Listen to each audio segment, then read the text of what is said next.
ठीक है, कल हम लोग कुछ नहीं सीखे थे, क्या सीखे थे? सिर्फ सीखे थे कि कैसे किसी जो क्वेश्चंस को है डील करेंगे। कल क्या सीखे थे?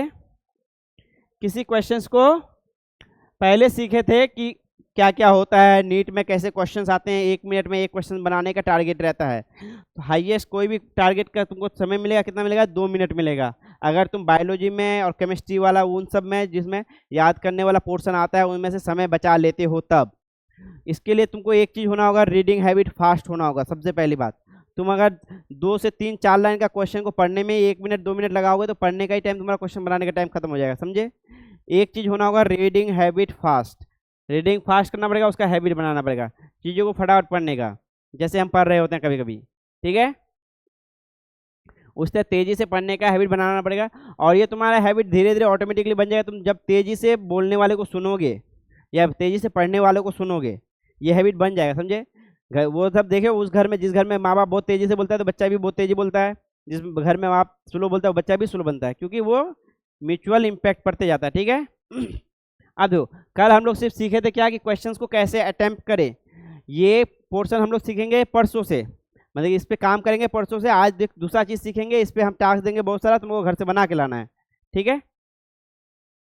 पहला चीज़ सीखे थे कि रीड केयरफुली, कोई भी क्वेश्चन आएगा उसको केयरफुली पढ़ना है, बहुत ध्यान से पढ़ना है। और हर एक टर्म्स को आइडेंटिफाई कीवर्ड्स, कि उसमें मेन क्या बात लिखा हुआ है उसको आइडेंटिफाई करना है। कि एक्सेलरेशन बन गई, क्या त्वरण दिया हुआ है, बल दिया हुआ है, वेग दिया हुआ है, टाइम दिया हुआ है, समझे?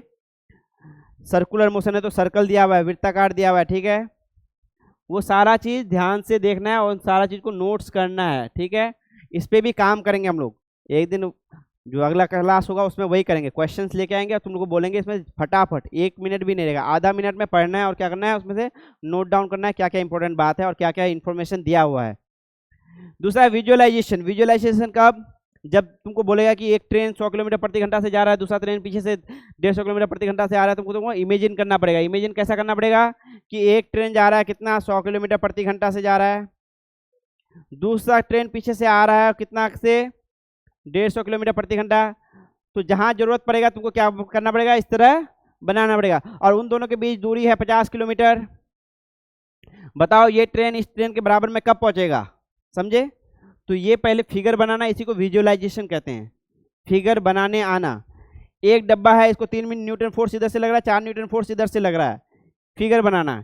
एक बंदर है जो क्या कर रहा है, रस्सी से लटका हुआ है, तो बंदर रस्सी से लटका हुआ है, ठीक है? ये सब बनाने सीखना, छोटा छोटा चीज़, जरूरी नहीं कि बहुत अच्छा आर्ट आता हो, बस इंडिकेट हो कि हम बंदर देख रहे हैं, रस्सी देख रहे हैं, ठीक है? और वो रस्सी किस में है, पुली में है। पुली किसको कहते हैं, ये गोल जिसके ऊपर घूमता है, ठीक है? ऐसे खींचोगे तो घूमेगा।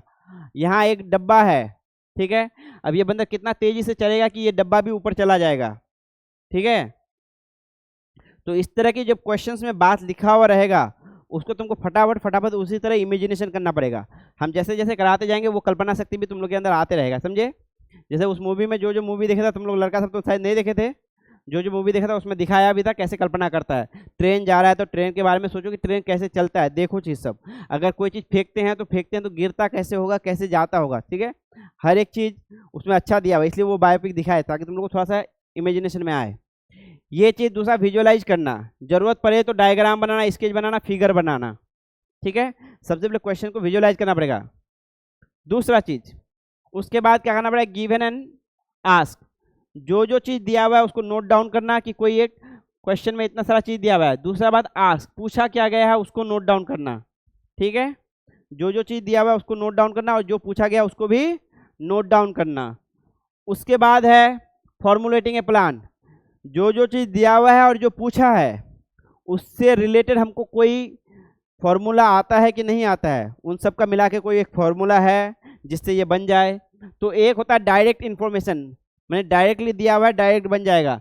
जैसे क्या दिया, मास दिया हुआ है, एक्सेलरेशन दिया हुआ है, यानी कि वजन दिया हुआ है और त्वरण दिया हुआ है, तो क्या पूछा, फोर्स पूछा है, तो फोर्स बराबर m इंटू ए, डायरेक्ट दिया हुआ है। दूसरा क्या, मास दिया हुआ है, वॉल्यूम दिया हुआ है, डेंसिटी पूछा है, तो डेंसिटी बराबर मास बाय वॉल्यूम, ये डायरेक्ट था। इनडायरेक्ट मेथड क्या है, तुमको दिया हुआ है डेंसिटी दिया हुआ है, वॉल्यूम दिया हुआ है और फोर्स दिया हुआ है, और क्या पूछा है, ए, तो ये हुआ इनडायरेक्ट। ए निकालने के लिए हमको F/m चाहिए, m डायरेक्टली दिया हुआ नहीं है, लेकिन m डायरेक्टली नहीं दिया हुआ है, इसका इनडायरेक्ट मेथड दिया हुआ है, यानी कि अल्टरनेटिव दिया हुआ है। क्या दिया हुआ है? डेंसिटी दिया हुआ है और वॉल्यूम दिया हुआ है। तो डेंसिटी बराबर होता है मास बाय वॉल्यूम, और इससे आ जाएगा मास, मास बराबर होगा डेंसिटी इंटू वॉल्यूम। ठीक है, तो मास का वैल्यू आ जाएगा डेंसिटी इंटू वॉल्यूम, तो डेंसिटी और वॉल्यूम दोनों है, तो मास की जगह डेंसिटी इंटू वॉल्यूम कर देंगे, F/D/V आ जाएगा A। समझे? ये A का एक नया फॉर्मूला हुआ जब डेंसिटी और वॉल्यूम दिया रहेगा। तो इस तरह हर एक चीज़ को अलग अलग से तो नहीं पढ़ेंगे, लेकिन निकालना सीखेंगे। निकालना सीखेंगे तो यानी कि जब भी जिस तरह से भी उल्टा पुल्टी करके दिया रहेगा, हम उससे खोज निकालेंगे कि कैसे बनेगा क्वेश्चन। ठीक है, दूसरा चीज ये भी इसी तरह इन्फॉर्मेशन, हिडन इन्फॉर्मेशन पे ये भी था। जैसे ही एसटीपी कहा तो एसटीपी में बहुत सारा हिडन इन्फॉर्मेशन है। टेम्परेचर क्या है? एसटीपी कहेगा तो टेम्परेचर कितना है? 0 डिग्री सेल्सियस। प्रेशर कितना है? 1 atm, 1.103 बार। ठीक है, उसी तरह एसटीपी पर 1 मोल का वॉल्यूम कितना होता है? 22.4 लीटर। एसटीपी पर जो 1 मोल होता है उसका मास कितना होता है? मोलर मास, जिसको हम क्या करेंगे, जो फॉर्मूला मास है या फिर मॉलिक्यूलर मास है उसको डायरेक्ट ग्राम में लिख देंगे, ग्राम पर मोल। ठीक है, पूछा क्या था? डेंसिटी पूछा था। तो मास के लिए हमको पता चल गया मोलर मास होगा, और वॉल्यूम के लिए पता चल गया क्या? मोलर वॉल्यूम होगा। दोनों पता चल गया तो डेंसिटी निकल जाएगा। ठीक है, ये होता है हिडन इन्फॉर्मेशन एक तरह से। तो इसलिए हर एक छोटा छोटा चीज सबको हम लोग को याद रखना पड़ेगा। एसटीपी को ही कभी कभी क्या लिखता है? एनटीपी लिखता है। ठीक है,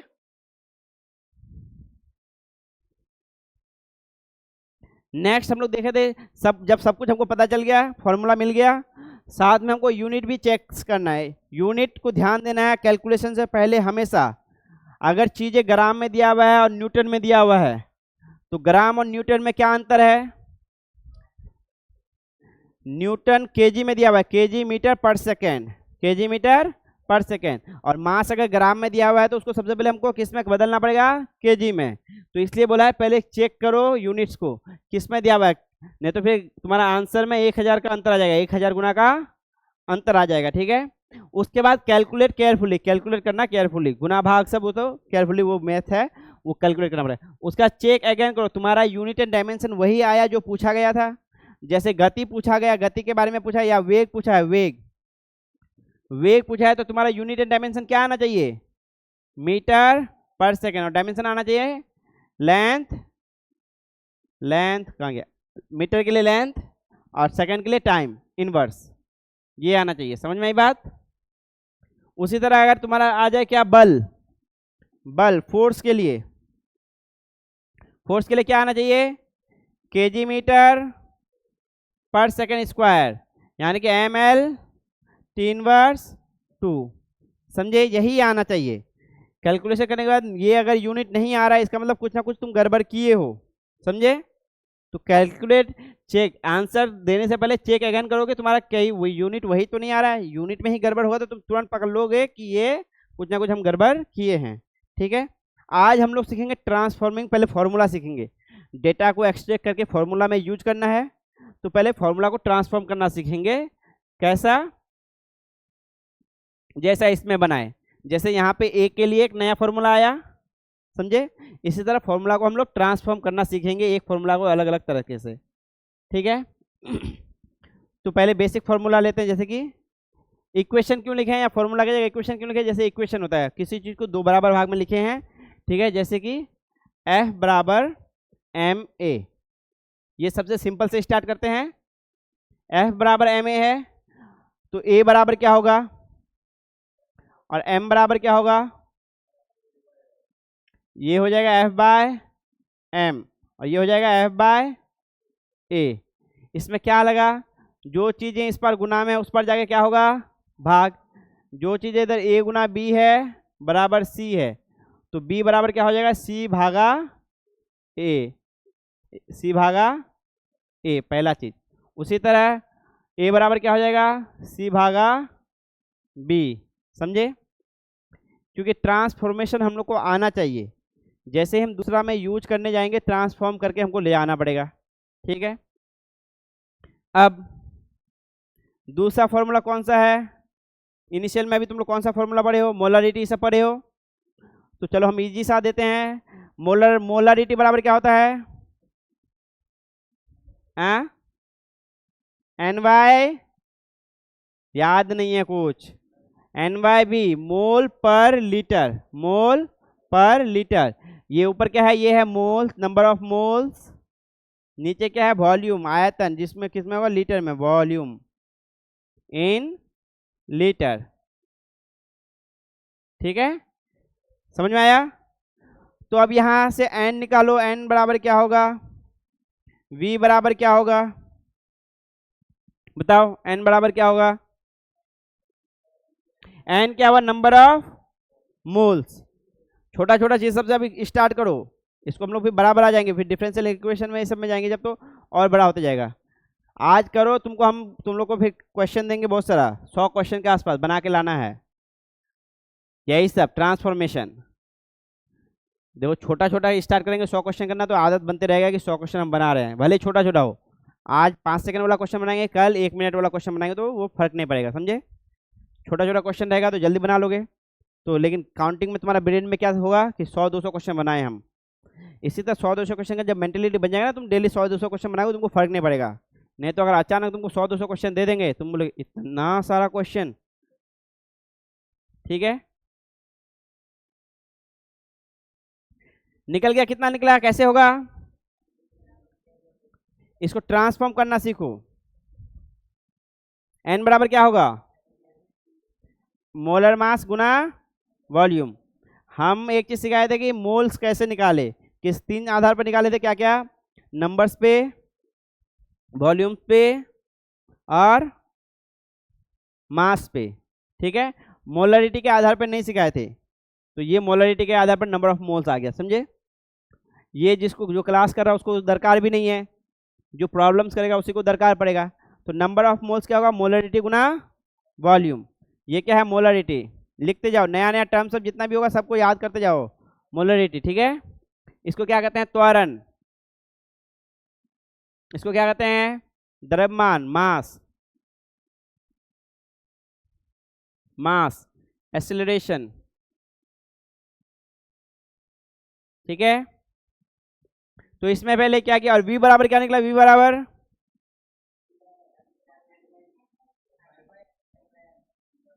n/m।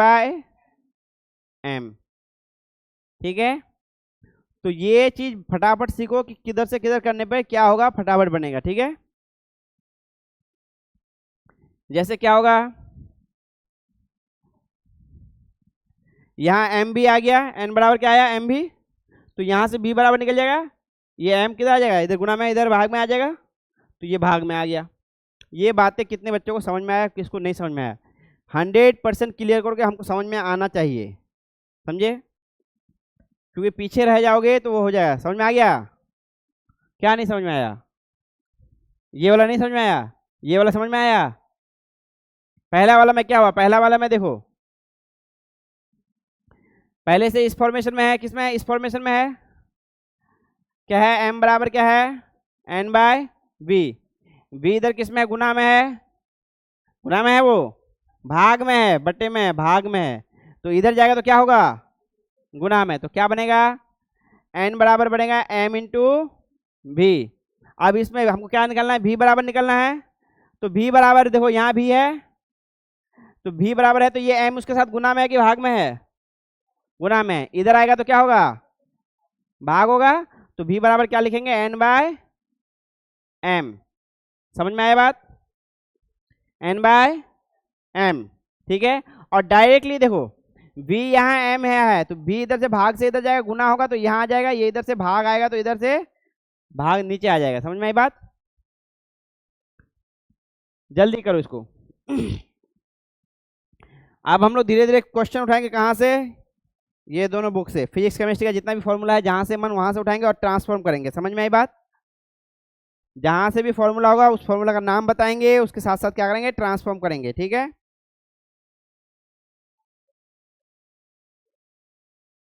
ठीक है, हम लोग आज काइनेटिक एनर्जी पढ़ रहे थे, काइनेटिक एनर्जी वाले ले लेते हैं। ठीक है, यहाँ आ जाओ, ये गुना भाग वाला ट्रांसफॉर्मेशन समझ में आ गया। अब स्क्वायर वाला में चले जाते हैं, काइनेटिक एनर्जी वाला में। ठीक है, समझ में आ गया, कोई दिक्कत है इसमें, बराबर भी रहेगा तो हो जाएगा। चलो बराबर वाला एक बार और कर लेते हैं हम लोग, लिख लिया तुम लोग,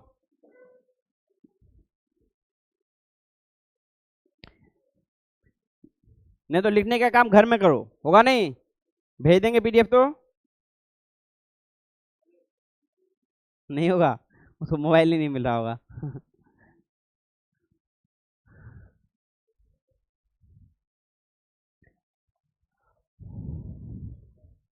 ठीक है, इन लोग को हम बोले थे कि डेली एक कविता सुनाएंगे, आज कौन सा कविता सुनाएंगे हमको ढूंढना पड़ेगा।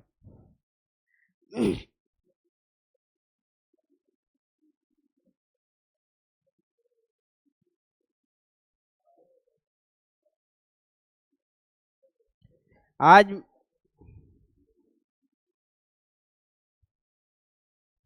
मेरा ही सब अभी सुनाते हैं, बीच में जाएंगे मोटिवेशन वाला सुनाएंगे, इंस्टाग्राम। ठीक है, बन गया। चलो इस पर आ जाओ। अभी हम लोग फिर यूनिट पे किसी पे काम नहीं कर रहे हैं, अभी सिर्फ फॉर्मूला को ट्रांसफॉर्म करना सीख रहे हैं। ठीक है, यूनिट पे भी उसी तरह काम होगा। फोर्स बराबर क्या होता है, एक नया इक्वेशन दे रहे हैं, ये कौन सा है? ग्रेविटेशनल फोर्स, गुरुत्वाकर्षण बल। फोर्स गुरुत्वाकर्षण, ये कौन सा बल होता है बताओ तो? ये वो बल होता है जो क्या करता है, बॉडी अपने मास होने की वजह से, मास माने कि द्रव्यमान होने की वजह से एक दूसरे को आकर्षित करती है, समझे? ये कौन सा बल होता है?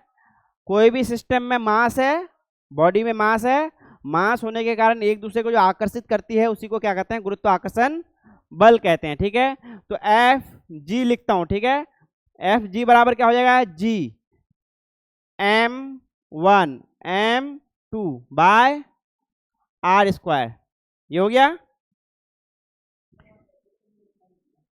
कैपिटल स्मॉल कुछ भी लिखो, कोई फर्क नहीं पड़ता है, m मतलब मास। ठीक है, m, इसमें m क्या है, m1 और m2 दोनों क्या है, द्रव्यमान है, समझे? द्रव्यमान, दो अलग अलग बॉडी का, सिस्टम का, दो अलग अलग सिस्टम का द्रव्यमान है। ये r क्या है, दूरी है, g क्या है, कांस्टेंट है। क्या है, कांस्टेंट को शॉर्ट में इस तरह लिखते हैं, और नियतांक कहो या फिर स्थिरांक कहो, नियतांक या स्थिरांक, जिसका वैल्यू नहीं बदलता है। ठीक है, ग्रेविटेशनल कांस्टेंट कहते हैं, गुरुत्वाकर्षण कांस्टेंट है, समझे? स्थिरांक है, नियतांक है, समझ में आई बात? ये क्या होता है, दो बॉडी होता है, इसके पास m1 है मास, इसके पास क्या है, m2 है मास, इन दोनों के बीच का जो दूरी होता है वो कितना होता है, r होता है। तो इन दोनों के बीच एक बल लगता है, इसके पास मास होने के कारण से एक बल लगता है, तो वो बल क्या होता है, जी m1 m2 bye are square. ये बात समझ में आया? दो बॉडी है, उसके पास अपना अपना वजन है, यानी कि ये दोनों के आदमी है, दोनों का अपना अपना वजन है, तो ये दोनों आपने एक दूसरे को खींच रहा है, समझे? बॉडी के पास मास होने की वजह से खींच रहा है। ठीक है, तो वो कितना आया, ये आया। अब हम लोग एक चीज सीखे हैं, क्या, G बराबर ma, तो हम समझ लेते हैं कि ये m1 के बारे में बात कर रहे हैं, तो m1a होगा। ठीक है, अब हमको इन दोनों फॉर्मूला से निकाल के तुम लोग a दिखाओ, a निकालो, a निकालो।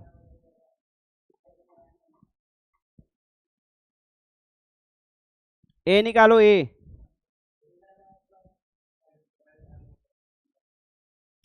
हाँ, तो इन दोनों फॉर्मूला से a निकालो, गुरुत्वाकर्षण बल के कारण से a कितना आ रहा है, इसके टर्म में लिखो इस तरह से। नहीं समझ में आया सवाल? हमको निकालना है क्या, a, f बराबर क्या होता है, m इंटू a, और फोर्स कितना है पता है, इतना है फोर्स। फोर्स कितना है, फोर्स बराबर यहाँ पे आया ना, फोर्स का मान यहाँ से आएगा ma, तो फोर्स के टर्म में लिखो जैसे हम लोग यहाँ पे लिखे, किसमें, जैसे यहाँ पे किया था ना, m की जगह dv आया था, वहां पे भी क्या आएगा, उसी तरह आएगा कुछ। हाँ, a बराबर निकालो जी एम के टर्म में, जी m1 m2 m3 जो भी आएगा। ठीक है, मतलब है कि ये बॉडी इसको कितना तेजी से खींचेगा।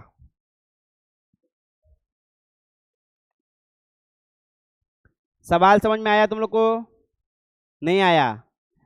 ये f है, यहाँ पे भी है f, यहाँ पे भी है, दोनों f सेम है, तो ये बराबर ये होगा, तो दोनों को बराबर करो, a का मान आ जाएगा, समझे? दोनों को बराबर करोगे तो a का मान आ जाएगा। जैसे कि यहाँ देखो, एफ बराबर एफ जी, तो M1 A बराबर क्या हो जाएगा, जी M1 M2 bye are square, ये लिखना था।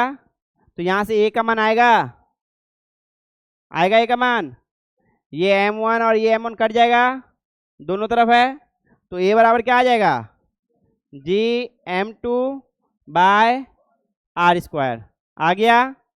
यही चीज बोल रहे थे कि इन दोनों का इस्तेमाल करके किसका मान निकालो, ए का मान निकालो। समझ में आई बात। इस तरह से भी दो अलग अलग चीज को क्या करना पड़ेगा, रिलेट करना पड़ेगा, समझे। अगर ये फोर्स बराबर ये फोर्स है तो ये बराबर ये फॉर्मूला होगा, ये फॉर्मूला बराबर ये फॉर्मूला होगा, तो ये दोनों फॉर्मूला को जब हम बराबर करेंगे तो किसका मान आ जाएगा, ए का मान आ जाएगा। ठीक है,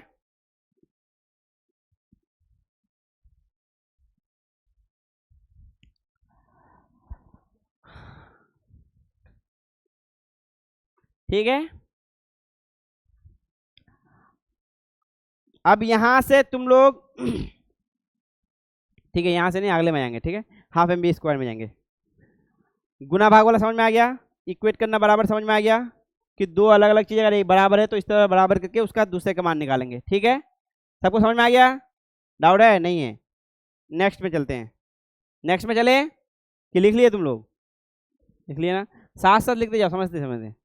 हम लोग आज पढ़े थे एनर्जी बराबर काइनेटिक एनर्जी, कोई भी चीज चलता है मूव करता है उसके बाद जब कोई वेलोसिटी रहता है तो काइनेटिक एनर्जी कितना होता है, हाफ एम वी स्क्वायर, यही होता है। v क्या है, वेलोसिटी है, m क्या है, मास है।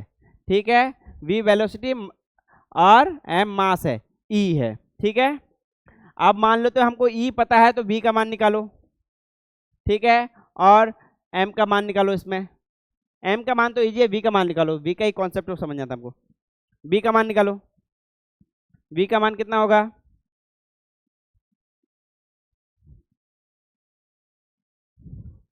मैथमेटिक्स में जाएंगे बाद में, पहले इक्वेशन सब हम लोग फॉर्मूला सब। ये क्या है, ई क्या है, काइनेटिक एनर्जी, वर्ड सब भी सीखते जाओ। काइनेटिक एनर्जी यानी कि गतिज ऊर्जा, क्या है, गतिज ऊर्जा, जिसमें वी क्या है, वेग है, वेग। ठीक है, क्योंकि कल ये क्वेश्चन, आज वो क्वेश्चन उधर आधा छोड़ दिया ना, काइनेटिक एनर्जी निकाल के छोड़ दिए, वहां पे वी भी पूछ सकता था, बताओ वी का मान क्या आएगा, वी का मान भी तो पूछ सकता था, बताओ वी कितना वेलोसिटी से इलेक्ट्रॉन जा रहा है, फोटो इलेक्ट्रिक इफेक्ट में जो इलेक्ट्रॉन जाएगा इस पास से उस पर कितना स्पीड से जाएगा। निकल गया वी, क्या आया V, root under 2 e by m. ठीक है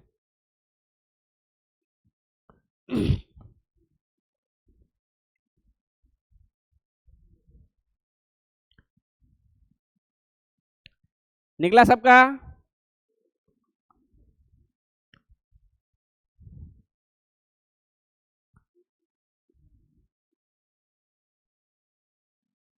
ये लाइट से आओगे ना, यहाँ चमक रहा है, मुझे लगा इधर से भी लाइट देना पड़ेगा।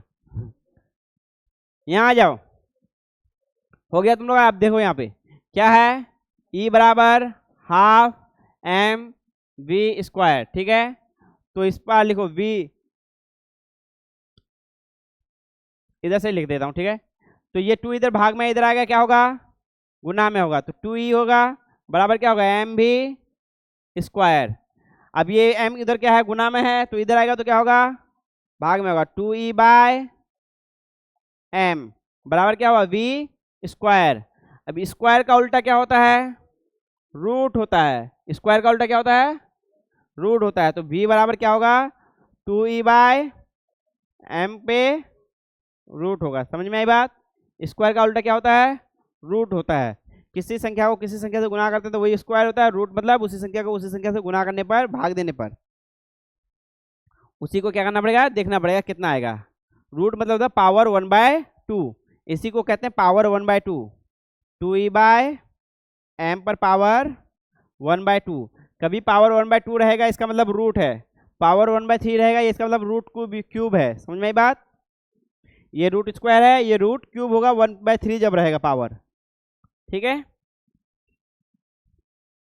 ये तुम लोग सीख गए क्या, काइनेटिक एनर्जी से वेलोसिटी निकालना, काइनेटिक एनर्जी से वेलोसिटी निकालना, ठीक है।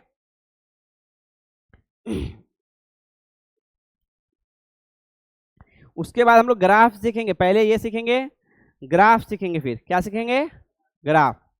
उसका कुछ कुछ क्वेश्चंस में जाएंगे, ग्राफ को देखना सीखेंगे, ग्राफ कैसा होता है, कौन सा वैल्यू बढ़ते जाएगा, कौन सा वैल्यू घटते जाएगा, ठीक है।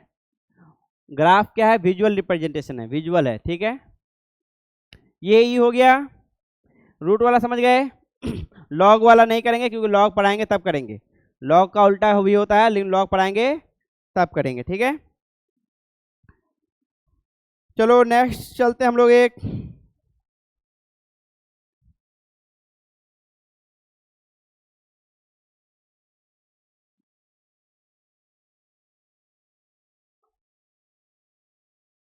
चलो ठीक है। Head on in elastic collision है एक, उसका एक फॉर्मूला है, ठीक है। तो उसका फॉर्मूला का तुम लोग लिखो, हो गया ना। इन इलास्टिक कोलिजन का वेलोसिटी है, इन इलास्टिक कोलिजन, ये बाद में पढ़ोगे अभी नहीं। इन इलास्टिक कोलिजन क्या होता है हम बता देते हैं, ठीक है। पहले इन इलास्टिक कोलिजन से पहले समझो क्या इलास्टिक कोलिजन क्या होता है, समझे।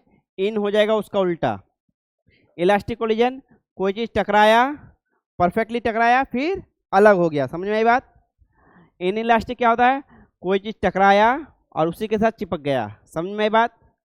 जैसे कोई गाड़ी जा रहा है, तुम उस पर बॉल मारे, वो क्या हुआ, इलास्टिक कोलिजन में टकरा के वापस आ गया, समझ में आई बात। टकरा के फिर अलग अलग हो गया, दो चीज था, एक चीज को दूसरा चीज पे टकराया, वेलोसिटी दोनों था, ये टकराया फिर दोनों अलग अलग भी हो गया, समझे। दोनों क्या हो गया, टकराया और फिर अलग अलग हो गया। ये हो गया क्या, इलास्टिक, क्या, इलास्टिक कोलिजन, कि टकराया, टकराने के बाद फिर अलग अलग हो गया। एक होता है इन इलास्टिक कोलिजन, वो कैसा होता है, एक चीज जा रहा था, दूसरा चीज जा रहा था, ठीक है। ये ज्यादा स्पीड में होगा तो ये टकरा जाएगा जाके, ये हमेशा ज्यादा होगा, इसका वेलोसिटी जो होगा हमेशा ज्यादा होगा इसका वेलोसिटी से, समझ में आई बात। पीछे वाले का स्पीड ज्यादा होगा तभी ना जाके टकराएगा, आगे वाले का स्पीड अगर ज्यादा होगा तो कैसे जाके टकराएगा। एक आदमी मोटरसाइकिल में जा रहा है और हम पीछे से जा रहे हैं साइकिल लेके, टकराएंगे, नहीं टकराएंगे। उसी तरह एक बार हुआ था, एक लड़की साइकिल एक्सीडेंट हो गया, वो बोल रहे बस एक्सीडेंट कर दिया, हम बोले बस वाला चला दिया क्या ऊपर में। तो बस वाला चलाएगा तो आगे से चलाएगा, उसका आगे का चक्का टूट गया था, तो आदमी बोला कि ये पीछे से जाके टकरा गया है, समझे, पीछे से जाके टकराया है, समझे। तो बस अगर बहुत तेजी में होता तो साइकिल वाला जाके टकरा पाता, नहीं, बस स्लो होगा, इसका मतलब डेफिनेटली है कि बस स्लो होगा, ये जाके पीछे से तेजी में जाके टकराया होगा, समझे। तो वही बात है, तो हमेशा पीछे वाला का स्पीड क्या होगा, ज़्यादा तेज होगा तभी जाके टकराएगा, समझे। और टकराने के बाद अगर अलग अलग हो गया तो वो क्या है, इलास्टिक कोलिजन। लेकिन ये दोनों टकराया और उसके बाद वैसे ही चल रहा है जैसे पहले था, और जैसे टकराया उसके बाद और अलग नहीं हुआ, टकराने के बाद और अलग नहीं हुआ, तो इसको कहते हैं इन इलास्टिक कोलिजन, इसको कहते हैं इन इलास्टिक कोलिजन। अब एक फॉर्मूला है उसका वेलोसिटी निकालना, इसमें होता है कि जो पहला है m1 v1 plus m2 v2 बराबर, ये होता है m1 v plus m2 v, ठीक है। इसमें है एंगुलर, ये मोमेंटम कंजर्वेशन का कॉन्सेप्ट है। ये मोमेंटम कंजर्वेशन मतलब एम भी जो गुना होता है, एम गुना भी जो होता है उसको कहते हैं मोमेंटम, क्या कहते हैं, 1 2 कुछ नहीं है, v है। तुम लोग को उसी v का मान निकालना है, जो v लिखे हैं उसी v का क्या मान निकालना है, तुम लोग को मान निकालना है, निकालो। इस v का मान निकालना है, यहाँ पे दिख रहा है ये v, ये v, ये देखो पहले ये v1 था, ये v2 था, ठीक है। ये दोनों अब टकरा के अलग नहीं हुआ तो दोनों का वेलोसिटी समान होगा, तो उसको मान लेते हैं v है। दोनों का वेलोसिटी क्या होगा, समान होगा, अलग नहीं हुआ। अब भाई हम एक मिट्टी का क्या लिए, गीला मिट्टी लिए, एक ट्रक जा रहा था, मार दिया उसको, ट्रक के साथ चिपक गया। अब ट्रक का जो स्पीड होगा वही मिट्टी का भी स्पीड होगा, तो दोनों का स्पीड क्या होगा, सेम होगा, ठीक है। तो इसमें निकालो क्या होगा, v का मान निकालो। अभी सिर्फ हम लोग इक्वेशन सब सीख रहे हैं, अभी थ्योरी नहीं सीख रहे हैं कि इस तरह का प्रॉब्लम आएगा तो इसको कैसे सॉल्व करेंगे। तुमसे हो रहा है कुछ, पहला वाला सब हुआ, तो इसको बनाने का कोशिश करो, पहले बनाओ, थोड़ा देखो कैसे होगा। m1v1 plus m2v2, m1 v plus m2v, v का मान निकालना है किसके किसके मान के हिसाब से, इसका मान, इसका मान, इसका मान, इसका मान यूज करके v का मान निकालना है, इसका मान। m को भी यूज कर सकते हो, m को m भी आएगा उसमें, ठीक है। हो रहा है किसी से, नहीं हो रहा है तो इधर ध्यान दो, फिर हो गया, क्या आया, m के साथ आएगा, v1 v2 नहीं आएगा। अब यहां ध्यान दो पहले, चलो छोड़ो, m1 v1 है प्लस m2 v2 है, बराबर क्या है, m1 v1 है तो m1 प्लस m2 v लिख सकते हैं, इसको लिख सकते हैं कि नहीं लिख सकते हैं, पहले बताओ। क्योंकि ये भी v के साथ गुना है, ये भी v के साथ गुना है, तो दोनों को एक साथ जोड़ के v के साथ गुना करेंगे। जैसे कि सिंपली 5 गुना 2 लिखा हुआ है और ये 7 गुना 2 लिखा हुआ है, तो इसको लिख सकते हैं हम क्या, 5 प्लस 7 गुना 2। बात समझ में आया। तो वही कि m1 प्लस m2 बराबर इंटू v, ठीक है। यहाँ से v अलग हो गया तो v बराबर डायरेक्ट लिख देंगे, क्या होगा, m1 v1 plus m2 v2 bye m1 plus m2। समझ में आई बात, ये होगा आंसर, ठीक है। हमको क्या क्या ज्ञात था, m1 m2 ज्ञात था, v1 v2 ज्ञात था, उसके नंबर पे आ गया। ये बात समझ में आया कि नहीं आया, पहले बताओ, नहीं आया। हमको क्या क्या ज्ञात था, m1 ज्ञात है, v1 ज्ञात है, m2 ज्ञात है, v2 ज्ञात है, इसी के नंबर पे निकालना है, इसी के आधार पर निकालना है। तो क्या करेंगे, m1 v1 m2 v2 को क्या करेंगे, एक तरफ रखेंगे, m1 प्लस m2 v को अलग तरफ रखेंगे। अब ये पूरा बात क्या है, गुना में है, ये गुना में है, तो इस पर आएगा तो क्या होगा, भाग में, तो इस पूरे संख्या से भाग देना पड़ेगा इसको, ये ऊपर वाले पूरे संख्या को नीचे वाले पूरे संख्या से भाग देना पड़ेगा। तो m1 v1 plus m2 v2 bye m1 plus m2, ये है speed of in elastic collision, समझे, ये इन इलास्टिक कोलिजन का स्पीड होगा, समझे। ये सब क्वेश्चन अभी पढ़े, इलास्टिक कोलिजन पढ़ेंगे तब। हम लोग अभी क्या सीख रहे हैं, फॉर्मूला सब ड्राइव करना सीख रहे हैं।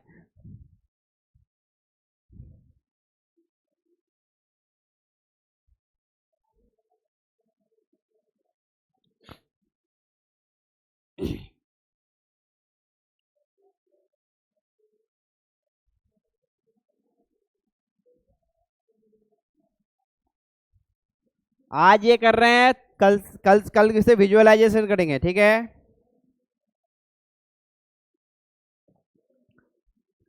केमिस्ट्री में एक चीज पढ़ेंगे, गैस थ्योरी जब आएगा, जब गैस थ्योरी आएगा एक चीज पढ़ेंगे, क्या होगा, बॉयल्स लॉ होगा, P1 V1 बराबर P2 V2। समझ में आई बात, या फिर लिखो P1 V1 क्या है, कांस्टेंट, कांस्टेंट,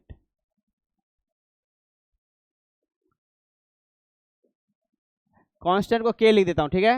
P1 V1 बराबर K, ठीक है, P2 V2 बराबर K, ठीक है। अब हमको बताओ V2 कैसे आएगा, जब हमको पता है, क्या क्या पता है, P1 पता है, P2 V2 पता है और P2 पता है, ये बात पता है। V2 का मान निकालो, V2 का मान निकालो, कोई आइडिया है कैसे निकलेगा मान,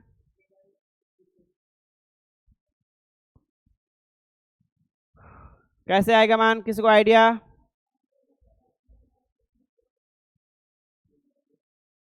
ये आएगा बॉयल्स लॉ में, बॉयल्स लॉ। तुम लोग क्वेश्चन सब करते जाओगे ना, जब तुम लोग पढ़ोगे ना, तुम लोगों को बहुत इजी लगेगा ये सब क्वेश्चन हम किए हुए हैं। V2 का मान कैसे आएगा, पता चलेगा तुम लोगों को, पता चला, नहीं हुआ, कोई आइडिया नहीं। हमको क्या क्या पता है, P1 V1 पता है और P2 पता है, ठीक है। यहाँ दोनों तो क्या बराबर है, K बराबर K होता है, तो क्या होगा, P1 V1 बराबर P2 V2 होगा, ये होगा ना, दोनों किसके बराबर है, के बराबर है। तो अब यहां से V2 निकल जाएगा, इससे V2 निकल जाएगा कि नहीं निकल जाएगा, क्या होगा V2 बराबर P1 V1 बाय P2, निकल गया। बात समझ में आया। जब एक तीसरा संख्या के दोनों बराबर है तो दोनों आपस में क्या होगा, बराबर होगा, समझे।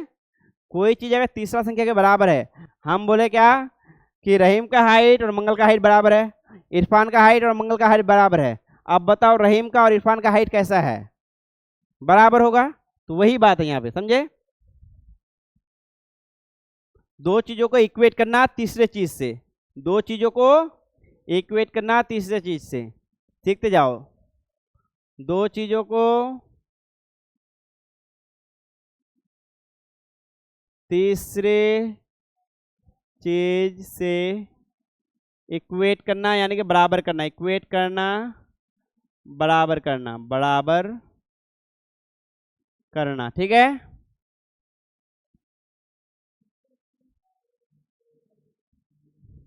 और वो बराबर के बराबर होता है nRT, जिसमें R कांस्टेंट है, n नंबर ऑफ मोल्स है, T टेम्परेचर होता है, ठीक है। वो हम लोग अभी डिटेल में पढ़ेंगे, बस ये अभी करते जाते हैं, ठीक है।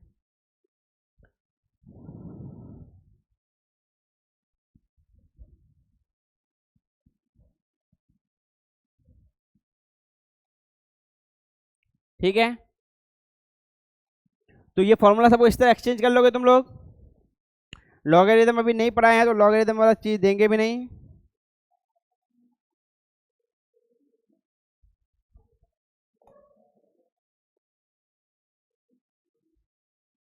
डॉट प्रोडक्ट, क्रॉस प्रोडक्ट सब पढ़ेंगे हम लोग, टेंशन मत लो तुम लोग।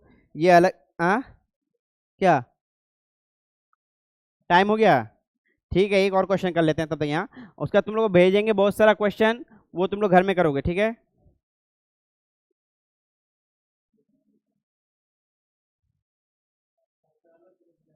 किसका, हाँ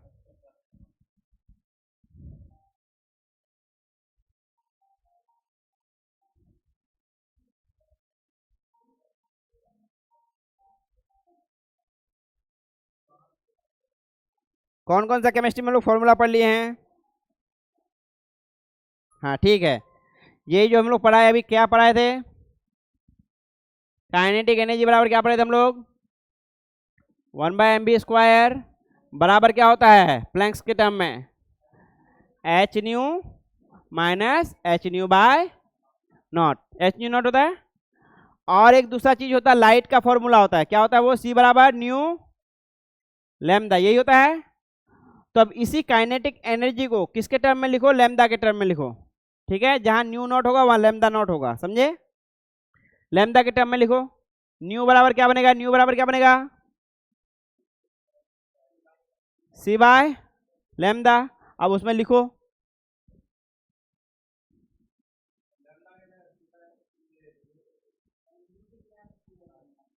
क्या होगा, काइनेटिक एनर्जी बराबर क्या होगा जब सिर्फ लैम्डा दिया हुआ रहेगा, हम तो बता दिए, हिंट तो दे दिए, सीधा सीधे बन जाएगा। अब ये क्या है, ये क्या है, photo electric effect of, photo electric effect का इक्वेशन है, किसका, आइंस्टीन ने दिया था। Photo electric equation, photo electric equation given by किसके द्वारा दिया गया है, गिवन बाय अल्बर्ट आइंस्टीन, ठीक है, ठीक है, अल्बर्ट आइंस्टीन। ये एच न्यू क्या है, ये क्या है, वर्क फंक्शन, वर्क फंक्शन जिसको बोलते हैं कार्य फलन, ठीक है। और ये सी क्या है, स्पीड ऑफ लाइट, लैम्डा क्या है, वेवलेंथ ऑफ क्या है, लाइट, तरंग धैर्य, तरंग धैर्य। न्यू क्या है? न्यू क्या है? आवृत्ति, फ्रीक्वेंसी। क्या है? फ्रीक्वेंसी। ठीक है। ये क्लासेस उन बच्चों के लिए जिसको कोई उम्मीद नहीं है कि क्या होगा कि मेडिकल हो सकता है। तुम लोग कोशिश करो, हम जो चीज़ दे रहे हैं उसको प्रैक्टिस करके आओ। हम बता रहे हैं, होने में कोई देरी नहीं लगेगा। ठीक है। क्या लिखे है? इसका फॉर्मूला क्या आया? तुम लोग बताओ क्या फॉर्मूला आया? काइनेटिक एनर्जी बराबर क्या आया है? SC by lambda minus SC by lambda naught, यही आया। इसको इस तरह भी लिख सकते हैं, SC को कॉमन ले लेंगे, 1 by lambda minus 1 by lambda naught. ठीक है। आज के लिए इतना ही है। कल से हम लोग थोड़ा विजुअलाइजेशन देखेंगे, ग्राफ देखेंगे। ठीक है। और इसके बेस पे हम बहुत सारा क्वेश्चन देंगे, उसका आंसर भी भेज देंगे। पहले खुद बनाओगे, आंसर पहले नहीं देखोगे, पहले 2 बार खुद ट्राई करोगे, तीसरा बार आंसर देख के ट्राई करोगे। समझे कि कैसे आया होगा? 2 बार खुद ट्राई करोगे, तीसरा बार आंसर देख के ट्राई करोगे, अगर नहीं बनेगा तो। ठीक है। तो आज के लिए इतना ही। हम लोग ये ट्रांसफॉर्मेशन पे काम करना पड़ेगा, क्योंकि हमेशा डायरेक्ट कभी नहीं आएगा। कोई भी चीज़ डायरेक्ट कभी नहीं आएगा। क्वेश्चन में तुमको डायरेक्ट बहुत कम आएगा, समझे। इनडायरेक्ट वे में आएगा, तो तुमको निकालना सीखना पड़ेगा। जैसे तुमको क्या दे देगा? लैम्डा दे देगा और बोलेगा काइनेटिक एनर्जी निकालो। तुमको लैम्डा के टर्म में क्वेश्चन आएगा तब ना, लैम्डा के टर्म में बना पाओगे तभी। तो लैम्डा के टर्म के लिए तुमको एक चीज़ C याद होना चाहिए, जिसका मान कितना है? 3 गुना 10 पे पावर 8 मीटर पर सेकेंड। प्लैंक्स कांस्टेंट का मान कितना है? H का मान कितना है बताओ? 6.626 गुना 10 पे पावर -34 क्या है? Joule second. हमेशा यूनिट याद रखोगे। बस आज के लिए इतना ही। धन्यवाद। ओ, तुम लोग शायरी तो सुना ही नहीं ना? हम तो कुछ याद ही नहीं था। शायरी मतलब क्या? हमको कुछ याद होगा तब ना, ढूंढना पड़ेगा मेरे में से। एक बहुत पुराना शायरी है मेरे, शायरी में नहीं, कविता है, बहुत अच्छा कविता है, बहुत अच्छा कविता। अगर वो कविता मिल जाता वो सुना देता हूँ तुम लोगों को मैं। वो क्या है? जब कोई हार गया हो बहुत सारा, ठीक है, मतलब डरता है मन। ठीक है। नहीं, हम जो लगाए हैं वो तो तुमको आधा समझ में आएगा, आधा नहीं समझ में आएगा। ठीक है। यहाँ आ जाओ। ये क्या है? उम्मीद भरा है। उम्मीद भरा मतलब क्या? जब हर बार हार गए, अभी तो तुम लोग हारे नहीं हो, जब तुम लोग टेस्ट दोगे, हो सकता है इस बार नहीं हो, पहला बार में नहीं हो, तो आदमी क्या हो जाता है? डर जाता है, हार जाता है। ठीक है। तो उसके लिए ये कविता है कि डरता है मन आगे से, पीछे से, दाएं से, बाएं से, उस अतीत से, अतीत जो गुजर गया है, उस अतीत से जो गुजर गया है, उस भविष्य से जो उभर रहा है, पल पल खुद को ही सिकुड़ता है मन, डरता है मन। ठीक है। आगे है, जो हार गया हूं फिर से हार जाने का एक डर बनाता है। मतलब कि एक बार हार जाते हो, अगर फेल हो जाते हो तो फिर से फेल होने का डर लगता है। ठीक है। जो हार गया हूं फिर से हार जाने का एक डर बनाता है, जो जीत ना सका हूं मेरे फिर जीतने की तेज धूप को भी छाया नजर आता है। डर का सामान लिए इस कुबुद्धि में हर बार सिहरता है मन, डरता है मन। कुबुद्धि किसको मतलब? डर का क्या लिए? सामान लिए इस कुबुद्धि में, मतलब डरा हुआ जो बुद्धि है वो क्या है? कुबुद्धि है। वो बुद्धिमान आदमी का काम नहीं है। बुद्धिमान आदमी का क्या काम है कि चलो अब हार गए, फिर से कोशिश करते हैं। आगे सुनो। हर एक स्टेंजा में अलग अलग है। पहला बार है कि जो हार गए उसके लिए डर रहा है। दूसरा बार क्या है? हारने के बाद फिर जीतने का जो कामना है उसमें हार रहे हैं। तीसरा में क्या है? अब उम्मीद है। एक दिया है जो इस सद्बुद्धि में जलता ही रह जाता है, घंघोर अंधियारे में भी दिखाता है मुझे ख्वाब, उठ चल कह जाता है। एक चिंगारी है देख जिसे मचलता है मन, डरता है मन। वो चिंगारी क्या है कि उस कॉलेज में पहुंच जाएंगे तो मेरे लिए बहुत अच्छा हो जाएगा। ठीक है, हम कर सकते हैं। या कोई मेरे बगल वाला मेरा फ्रेंड्स ने कर लिया है तो उससे भी उम्मीद आता है कि जब वो कर सकता है तो हम भी कर सकते हैं। आगे देखो, आगे ह्यूमन इवोल्यूशन का ये कहानी है। ह्यूमन मतलब आदमी किस तरह से उभरते हुए आ रहा है, फेल करने के बाद उभर के आ रहा है। पत्थर तो नहीं हूँ कि जहाँ हूँ वहीं हूँ, इंसान हूँ यही सोच सोच कर बहुत दूर से चले आ रहा हूँ, और इससे भी आगे चलता है मन, डरता है मन। ह्यूमन इवोल्यूशन कहाँ से शुरू हुआ? जंगल से, पत्थर से फिर हथियार हुआ, चिंगारी हुआ, फिर इवोल्यूशन होते होते गाड़ी घोड़ा, अभी सब रॉकेट से अब क्या चांद पर भी जा रहा है, मंगल की तरफ भी जा रहा है। वही बात है, पत्थर तो नहीं हूं कि जहां हूं वहीं हूं, इंसान हूं यही सोचते चले, बहुत दूर से चले आ रहा हूं, और इससे भी आगे चलता है मन, डरता है मन। ठीक है, आज के लिए बस इतना ही, धन्यवाद। हाँ काजिम भैया हमको ये दीजिए, माउस लेके आओ।